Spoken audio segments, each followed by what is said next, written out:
Berkat ucapan Edi Mulyadi, dukungan terhadap IKN dan Ahok malah menguat.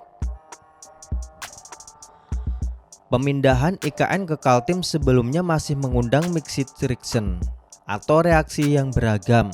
Ada yang menolak, ada yang setuju, ada yang tidak terlalu mempermasalahkan apakah IKN dipindah atau tidak. Hanya saja IKN ini sama seperti Omnibus Law dan RUU KPK yang diprotes oleh sebagian orang. Orangnya itu-itu saja dan digoreng hingga menjadi gaduh. Akibatnya terjadi kerusuhan besar di berbagai wilayah disertai tindakan anarkis.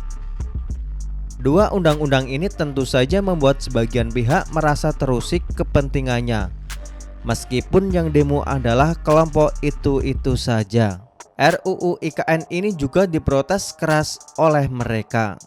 Saya merasa mereka ini berniat untuk membuat kegaduhan dalam level yang sama dengan sebelumnya. Isu ini digoreng, dibuatkan narasi jahat, lalu jadi polemik dengan tujuan mempengaruhi masyarakat agar nantinya tidak mereka bertindak lebih keras. Masyarakat mendukung. Polanya sama seperti Omnibus Law dan RUU KPK serta RKUHP. Masalahnya, niatan mengusik IKN ternyata tidak semulus yang dibayangkan. Edi Mulyadi, biang kerok yang membuat semua rencana ini berantakan. Kalau dibilang Edi adalah poin, kalau dibilang Edi adalah pion, bisa jadi ada benarnya. Ada pihak lain yang bermain di balik layar. Jangan lupa ada satu partai yang menolak disahkannya undang-undang IKN. Partai munafik yang harusnya bubar saja. Wacana pemindahan IKN yang menuai pro kontra ternyata diselesaikan dengan dramatis dan konyol oleh Edi Mulyadi. Berkat ucapannya yang bikin gaduh terkait tempat jin buang anak, genderuwo, dan kuntilanak. Bisa jadi suara-suara yang sebelumnya menolak akhirnya balik mendukung karena tidak terima dan geram dengan kelakuan Edi dan komplotannya. Edi Mulyadi yang diduga menyakiti hati warga Kalimantan malah membuat masyarakat Kalimantan semakin yakin dalam mendukung Nusantara sebagai IKN baru. Ini terlihat dari banyaknya dukungan yang mengalir.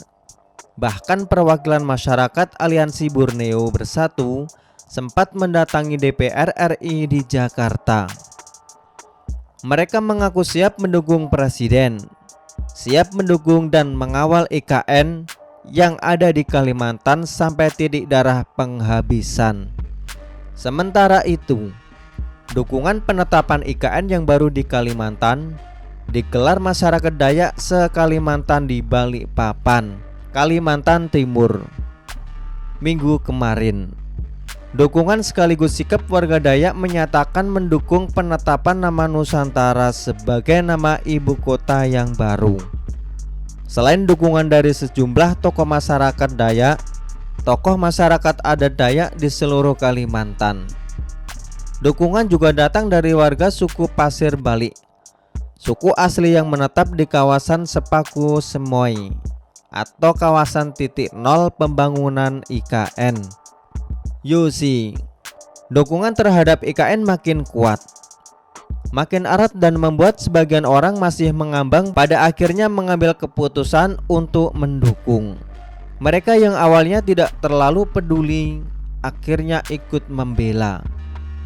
Mereka bangkit dan kompak mendukung karena ucapan Edi Mulyadi yang terkesan petantang-petenteng dan bahkan bernada menghina. Bahkan nama Ahok kian nyaring terdengar di sebagian publik yang mendukung orang ini menjadi kepala otorita IKN.